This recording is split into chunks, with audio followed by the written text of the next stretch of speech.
Let's do this. Hello, people. Another beautiful day. Yep.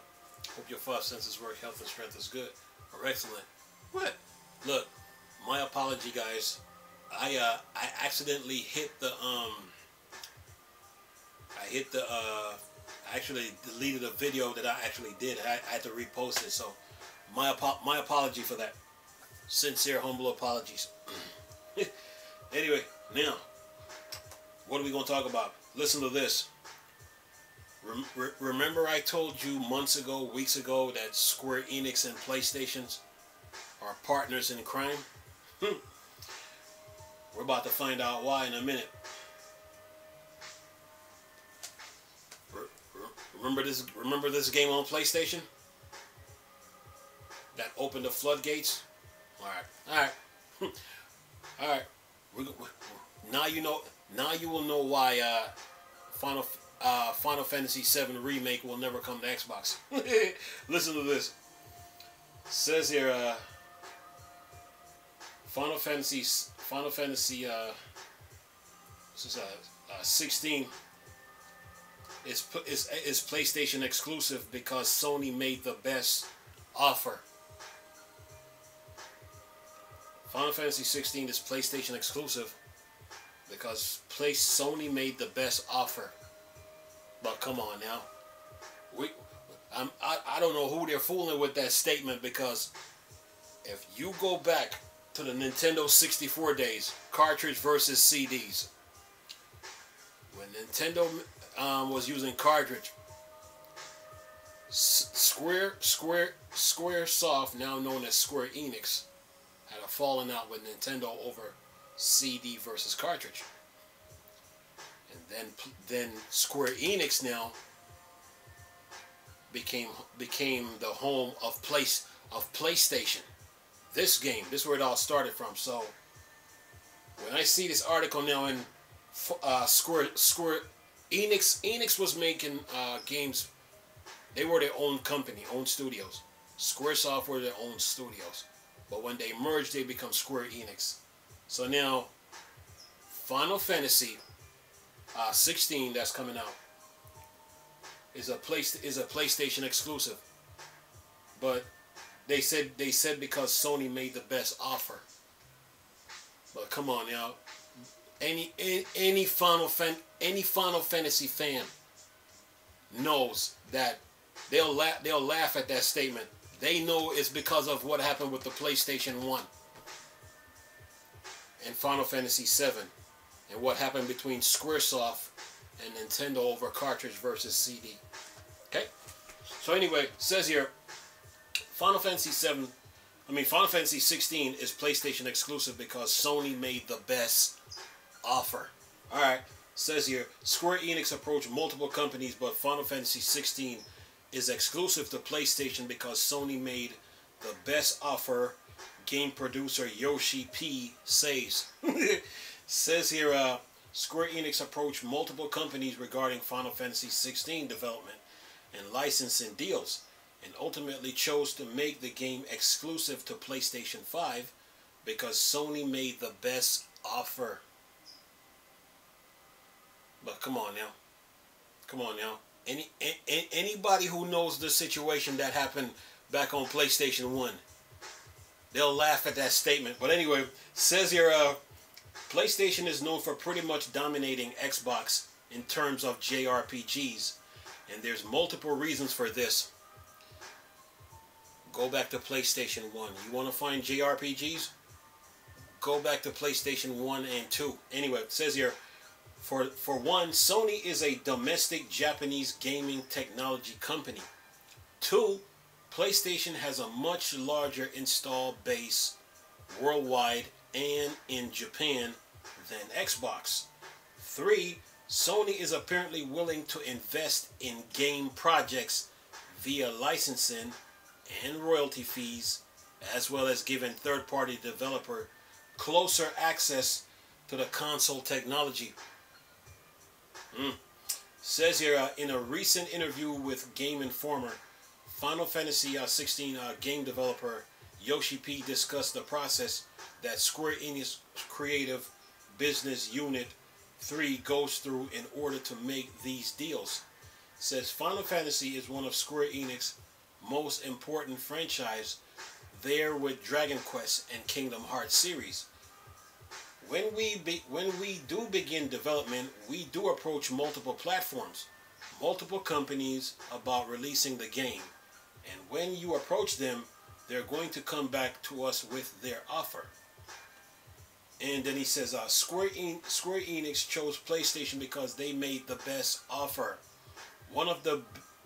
That's like saying Microsoft don't have no money. Anyway, it says here, one of the benefits included in the Final Fantasy 16 exclusivity deal was direct communication with PlayStation 5 engineers, which are a team of high-tech specialists who knows the PlayStation 5 console inside and out. So let me get this straight. Developers now can have talks with PlayStation engineers?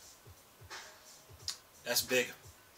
Anyway, it says, from what we've seen, Square Enix has indeed tapped into the raw power of the PlayStation 5 to deliver one of the best looking titles on the console to date.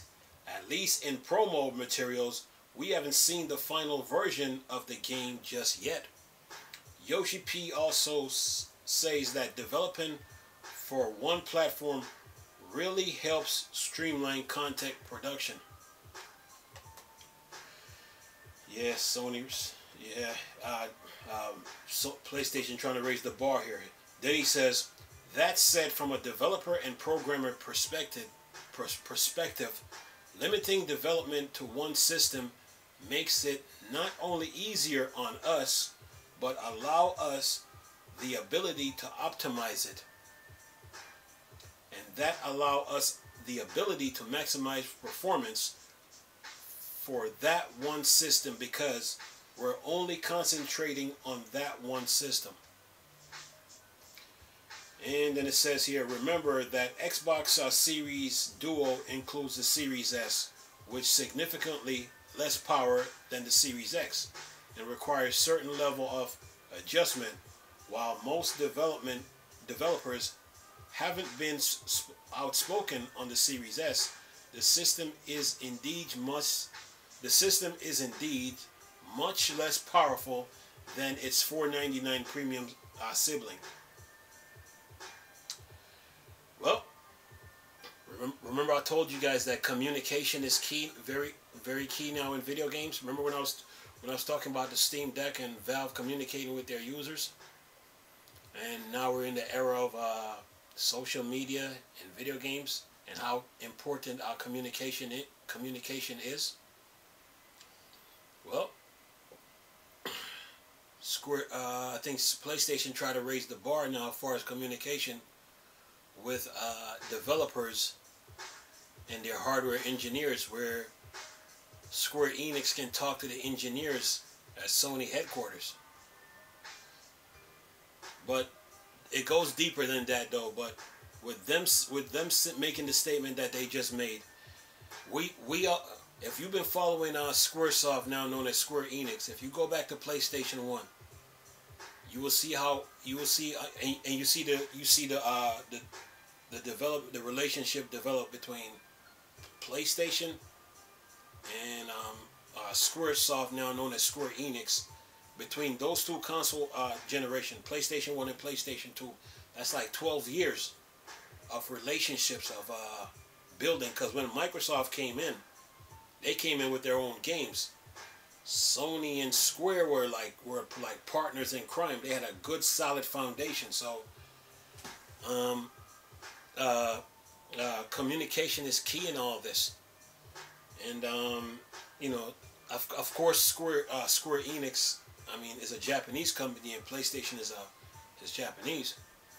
You know, the engineers, they gave them access to the console, so now they can develop the game more easier. So yeah, Final Fantasy 16. Yeah, communication is key. You know, when it comes to video games now, how important that is now. with console manufacturers and developers. So I'm pretty sure Xbox is already doing that already, talking to their developers and giving them access to the consoles by talking to the engineers at Microsoft. You know, so I'm pretty sure that they're doing that already. But this article, though, when the PlayStation engineers, when the Square Enix engineer says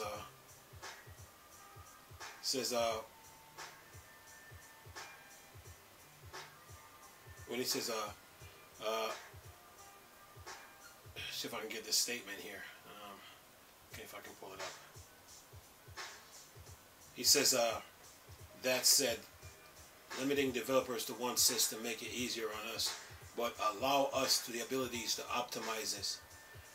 And that allows us the ability to maximize for that one system, because we're not only we're only concentrated on one.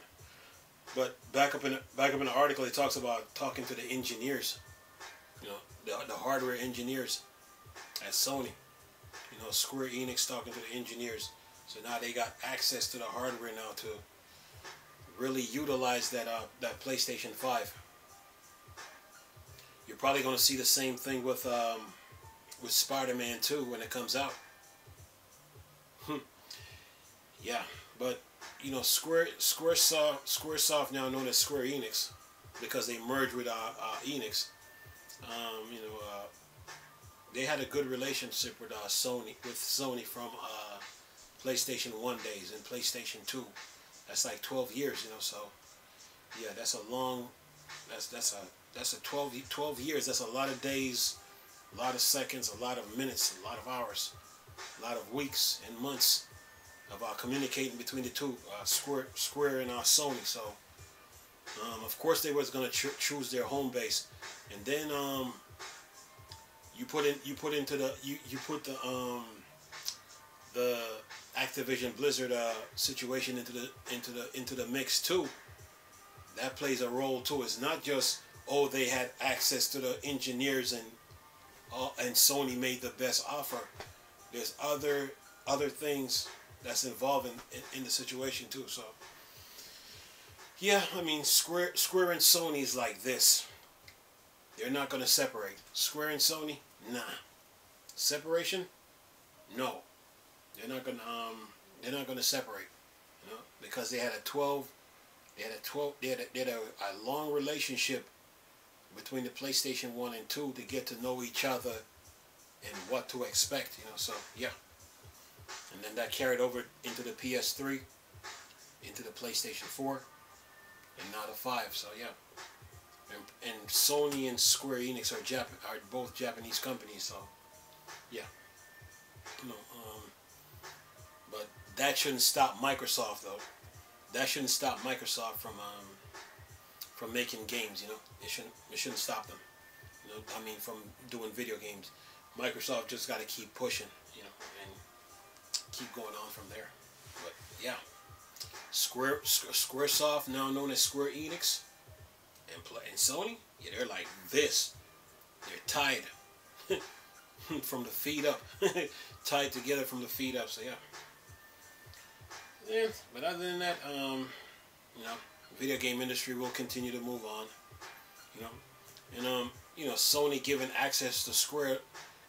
Square access like that, then that should be the same for Insomniac Games with Spider-Man and Wolverine. Yeah, so when those games come out, you best get ready for them, you know. Get you a nice big screen like a 65-inch. And the latest PlayStation 5 console, and have a blast, man. Anyway, latest video with the article for y'all to enjoy. Nice talking to you people again. Chris, still a Star Wars and Star Trek fan. Or Dark Side. Peace.